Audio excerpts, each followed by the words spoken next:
Hello viewers, నేను మీ కనగిరి ప్రసాద్ను. ఇప్పుడు మనము నల్గొండ పార్లమెంటరీ నియోజకవర్గం గురించి తెలుసుకుందాం. ఈ నల్గొండ నియోజకవర్గంలో ఉండేటటువంటి డివిజన్స్ మనం చెప్పుకున్నట్లయితే దేవరకొండ, నాగార్జున సాగర్, మిర్యాలగూడ, హుజూర్ నగర్, కోదాడ, సూర్యాపేట, నల్గొండ. అయితే 2023లో మనము ఈ అసెంబ్లీ ఎలక్షన్స్ చూసినట్లయితే ఒక సూర్యాపేట మాత్రమే ఈ టీఆర్ఎస్ కైవసం అయింది. అయితే మిగతా 6 కూడా ఇండియన్ నేషనల్ కాంగ్రెస్ వాళ్ళే గెలుపొందడం జరిగింది. అయితే 2019లో మనం చూసినట్లయితే ఒక హుజూర్ నగర్ మాత్రమే ఇండియన్ నేషనల్ కాంగ్రెస్ వచ్చింది, మిగతా 6 కూడా బీఆర్ఎస్ వచ్చింది. ఇక్కడ పర్టికులర్గా మనము ఈ నల్గొండ పార్లమెంటరీ కాన్స్టిట్యున్సీ మనం ఎప్పుడైతే చూసినట్లయితే ఇది ముఖ్యంగా ఈ రెడ్డిస్ ప్రిడామినెంట్గా ఉన్నట్టు అనిపిస్తుంది. వాళ్ళ డామినెన్స్ ఎక్కువగా ఉన్నట్టు మనకు అనిపిస్తుంది. ఇది ఎప్పటికి కూడా కాంగ్రెస్ మనం చూసిన గత ఎలక్షన్స్ అన్ని చూసినట్లయితే కాంగ్రెస్ 7 సార్లు ఈ పర్టికులర్ పార్లమెంటరీ కాన్స్టిట్యున్సీ నుంచి గెలిచింది. 1967, తర్వాత 77, 80, 89, 209, 214, 19. ఇది కమ్యూనిస్టు ప్రాబల్యం కూడా ఈ పర్టికులర్ కాన్స్టిట్యున్సీలో ఎక్కువగా ఉంది. అది స్లోగా తగ్గుతూ వచ్చింది. ఈ 2004 వరకు కూడా ఈ కమ్యూనిస్టు ప్రాబల్యము ఈ పర్టికులర్ నల్లగొండ పార్లమెంటరీ కాన్స్టిట్యున్సీలో మనం చూసాం. 1952, 57, 62, 91, 96, 204. టీడీపీ 2 సార్లు ఈ పర్టికులర్ కాన్స్టిట్యున్సీ కైవసం చేసుకుంది. 1984లో ఒకటి, 1989. తెలంగాణ ప్రజా సమితి 1971లో ఒకసారి ఇక్కడ ఈ పర్టికులర్ ఈ పార్లమెంట్ కాన్స్టిట్యున్సీ నుంచి గెలుపొందడం మనం చూసాం. అయితే ఇక్కడ ముందే చెప్పినట్టు ఇక్కడ ఈ ఎస్సీ ఎస్టీ డామినేషన్ ఎక్కువగా ఉంది. దాదాపు 32% ఉన్నారు. 32 ఈ ఓటర్స్ వచ్చి చూసినట్లయితే నియర్లీ 16 లక్షలు, అంటే 15,85,980 మంది ఉన్నారు. ఈ లిటరసీ రేట్ చూసినట్లయితే 57.36% ఉంది. ఇది ఎక్కడ ఎక్కువ కూడా ఎస్సీ ప్రిడామినెంట్ నల్గొండలో ఉంది. తండాస్ ఎక్కువగా ఉంది, ట్రైబ్స్ ఎక్కువగా ఉన్నారు. ఈ ముస్లిం పాపులేషన్ వచ్చి 7.2 ఉంది. రూరల్ పర్సంటేజ్ 76% పైగా ఉంది. అర్బన్ శాతం వచ్చి 24 ఉంది. ఈ ఓటర్ టర్న్అవుట్స్ ఏదైతే ఉందో ఓటర్ టర్న్అవుట్ 74% ఉంది. అయితే మనం ఇంతకుముందు చెప్పినట్టు రెడ్డి సామాజిక వర్గం ప్రిడామినెంట్గా ఈ పర్టికులర్ పార్లమెంటరీ కాన్స్టిట్యున్సీలో ఉన్న విషయం మనకు బోధపడుతుంది. ఇక్కడ నేను ఇంతకుముందు చెప్పినట్టు ఈ సిపిఐ సిపిఎం ప్రాబల్యం కూడా ఎక్కువగా ఉంది. దాంతోపాటు కాంగ్రెస్ ఎక్కువగా ఉంది, బీజేపీ, తర్వాత ఈ బీఆర్ఎస్. ఈ బీఆర్ఎస్ ఈ 2019లో దాదాపు 6 సీట్లు కైవసం, ఎమ్మెల్యే సీట్లు కైవసం తీసుకోవడం మనం చూసాం. ఇక్కడ ఉండేటటువంటి నాయకులు మనకు తెలిసినటువంటి వాళ్ళు మన కిషన్ రెడ్డి గారు, తర్వాత రేవంత్ రెడ్డి గారు కాంగ్రెస్ నుంచి, కల్వకుంట్ల చంద్రశేఖరరావు గారు, తర్వాత సిపిఐ ఎం మరియు సిపిఎం లీడర్స్ కూడా ఉన్నారు. అయితే నల్గొండ పార్లమెంటరీ నియోజకవర్గం మనం 2009, 2014, 2019 మనం చూసినట్లయితే ఈ సబ్సిక్వెంట్గా ఈ 3 టర్మ్స్ మనం చూసినట్లయితే ఈ 3 టర్మ్స్ కూడా ఇండియన్ నేషనల్ కాంగ్రెస్ మాత్రమే కైవసం చేసుకోవడం జరిగింది. దీన్ని బట్టి మనకి ఏమర్థమవుతుందంటే ఈ పర్టికులర్ నల్లగొండ కాన్స్టిట్యున్సీ కాంగ్రెస్కు ఫేవర్గా ఉన్నదనేటువంటి విషయం మనకు బోధపడుతుంది. గుత్తా సుఖేందర్ రెడ్డి గారు 2009లో 14లో గెలిచారు. తర్వాత 2019లో ఉత్తమ్ కుమార్ రెడ్డి గారు ఇప్పుడు ఇరిగేషన్ మినిస్టర్గా ఇప్పుడు ప్రజెంట్ కాంగ్రెస్ గవర్నమెంట్లో పనిచేస్తున్నారు.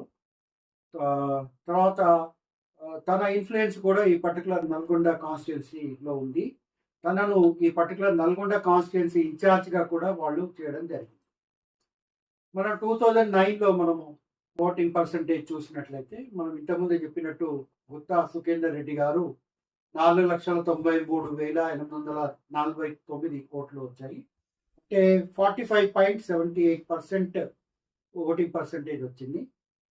సురవం సుధాకర్ రెడ్డి గారు సిపిఐ నుంచి కాంటెస్ట్ చేయడం జరిగింది. వారికి 3,40,867 31.6%. ఇంతకుముందు చెప్పినట్టు ఈ కమ్యూనిస్ట్ ప్రాబల్యం కూడా ఇక్కడ ఎక్కువగా ఉంది. పిఆర్పి నుంచి మనం ఇంతకుముందు చెప్పినట్టు పాడూరి కరుణ 1,50,275 వచ్చాయి. 13.93% వచ్చింది. 13.93%. ఈ 2009లో మనం చూసాము గుత్తా సుఖేందర్ రెడ్డికి 45.78% ఓట్లు వచ్చాయి.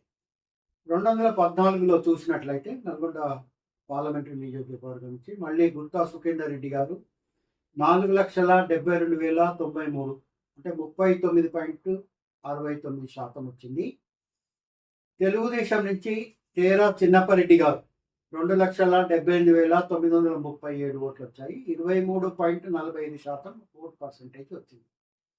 బీఆర్ఎస్ నుంచి పల్లా రాజేశ్వర్ రెడ్డి గారు 2,60,677 అంటే 21.92% మాత్రం వచ్చింది. సిపిఐఎం ఇక్కడ కాంటెస్ట్ చేయడం జరిగింది 2014లో. నంద్యాల నరసింహారెడ్డి గారు సో తనకు 54,423 ఓట్లు మాత్రమే వచ్చాయి. 99.7% ఉంది. సో కాబట్టి ఇక్కడ 4 పార్టీలు 2014లో ఈ పార్టిసిపేట్ చేయడం జరిగింది. మనం 2019 చూసినట్లయితే 2019 పార్లమెంటరీ ఎలక్షన్స్ చూసినట్లయితే ఉత్తమ్ కుమార్ రెడ్డి గారు ప్రజెంట్ ఇరిగేషన్ మినిస్టర్గా ఉన్నటువంటి ఉత్తమ్ కుమార్ రెడ్డి గారు so last time MP candidate 5,26,028 ఓట్లు అంటే 44.74% ఓట్లతోటి గెలుపొందారు. సో బీఆర్ఎస్ నుంచి వేమి రెడ్డి నరసింహారెడ్డి గారు కాంటెస్ట్ చేశారు. వారికి 5,03,46 ఓట్లు వచ్చాయి. 42.56% వచ్చింది. గార్లపాటి జితేందర్ కుమార్ బీజేపీ నుంచి కాంటెస్ట్ చేశారు. బట్ 52,000 కంటే ఎక్కువ రాలేదు. 52,709 మాత్రమే వచ్చింది. బీజేపీ పర్సెంటేజ్ చాలా తక్కువగా మనం చెప్పొచ్చు. 4.48% వచ్చింది. చాలా చాలా తక్కువగా ఉంది. ఆ సిపిఐఎం నుంచి మల్లు లక్ష్మీ నాగార్జునారెడ్డి గారు కాంటెస్ట్ చేశారు. వారికి 29,089 అంటే 2.46% మాత్రం వచ్చింది. అంటే దీన్ని బట్టి మనకి ఏం అర్థమవుతుందంటే ఈ 3 దాంట్లో కూడా ఈ కాంగ్రెస్ 2004లో కానీ తర్వాత 9లో కానీ తర్వాత మళ్ళీ 9లో కానీ 14లో కానీ 19లో కానీ ఈ కాంగ్రెస్ ప్రాబల్యం ఎక్కువగా ఉంది. ఈ రెడ్డి ప్రిడామినెంట్గా ఉంది కాబట్టి ఈ ఖచ్చితంగా ఈ కాంగ్రెస్ ఫేవర్లోనే ఈ పర్టికులర్ నల్గొండ కాన్స్టిట్యున్సీ ఉంటుంది. తర్వాత ఉత్తమ్ కుమార్ రెడ్డి గారు కానీ రేవంత్ రెడ్డి గారు కానీ చాలా ప్రెస్టీజియస్గా ఈ నల్గొండ పార్లమెంట్ కాన్స్టిట్యున్సీ తీసుకున్నారు కాబట్టి ఈ కాంగ్రెస్కు ఛాన్సెస్ ఎక్కువగా కనిపిస్తుంది. మనం పబ్లిక్ పల్స్ చూసినట్లయితే నేను 2-3 వీడియోలు చూడడం జరిగింది. ఆ వీడియోలో కూడా ఎక్కువ మంది పర్సంటేజ్ ఈ కాంగ్రెస్ ఫేవర్గా చెప్పడము గమనార్హం. కాబట్టి ఇక్కడ మనం లీడర్ చూసినట్లయితే జానారెడ్డి గారు చాలా సీనియర్ మోస్ట్ కాంగ్రెస్ లీడర్ అండి. అయితే 2014లో అపోజిషన్గా తను లీడర్గా ఉన్నారు. వారి కుమారుడు ఇప్పుడు ఇక్కడ కాంటెస్ట్ చేస్తున్నారు. కాబట్టి ముఖ్యమైనటువంటి వ్యక్తులు మనం చూసినట్లయితే ఇక్కడ గుత్తా సుఖేందర్ రెడ్డి గారు, ఉత్తమ్ కుమార్ రెడ్డి గారు, తర్వాత ఈ వెంకటరెడ్డి బ్రదర్స్ చాలా ఫేమస్ నల్గొండలో ఈ వెంకటరెడ్డి బ్రదర్స్. తర్వాత ఈ బీఆర్ఎస్ నుంచి చూసినట్లయితే జగదీశ్వర్ రెడ్డి, తర్వాత పల్లా రాజేశ్వర్ రెడ్డి గారు, తర్వాత ఈ కాంగ్రెస్ నుంచి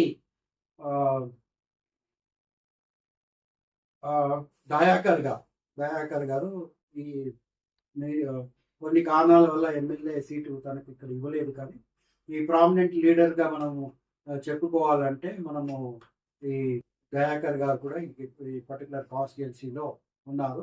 ఇక్కడ జగదీశ్వర్ రెడ్డి బీఆర్ఎస్ నుంచి తను ప్రయత్నం చాలా చేస్తున్నారు. పల్లా రాజేశ్వర్ రెడ్డి గారు కూడా చేస్తున్నారు. బీఆర్ఎస్ మళ్ళీ రిటైన్ కావాలి, మళ్ళీ ఎంపీ సీటు ఇక్కడికి వెళ్ళి ఎట్లన్నా కాంగ్రెస్ నుంచి కైవసం చేసుకోవాలనే ఆలోచనలో ఉన్నారు. కానీ ఈ పర్టికులర్ కాంగ్రెస్లో జానారెడ్డి కుమారుడు కాంటెస్ట్ చేయడం వల్ల ఇది అసాధ్యమని అనిపిస్తుంది. ఈ రఘువీరారెడ్డి గారు కాంగ్రెస్ జానారెడ్డి కుమారుడు అయినటువంటి రఘువీరారెడ్డి గారు వాళ్ళు పొలిటికల్ ఫ్యామిలీ కాబట్టి వాళ్ళకు చాలా రెస్పెక్ట్ ఈ పర్టికులర్ నల్గొండ కాన్స్టిట్యున్సీలో ఉంది. కాబట్టి కాంగ్రెస్ పరంగా మనం చూసినట్లయితే ఖచ్చితంగా ఈ తను యువకుడు, తర్వాత మంచి ఆలోచన పరంతో తర్వాత ఈ నల్గొండ పార్లమెంట్ కాన్స్టిట్యున్సీ ముందుకు వెళ్తారని మనం భావిస్తాము. తర్వాత ఫ్లోరోసిస్ ఇక్కడ, తర్వాత ఈ నీటి సమస్య మనం నిన్ననే మనం చూసాము. కేసీఆర్ గారు నల్గొండ విజిట్ చేసి ఈ తర్వాత ఎండిపోయినటువంటి వాటిని కాంగ్రెస్ను బ్లేమ్ చేయడం మనం గమనించాము.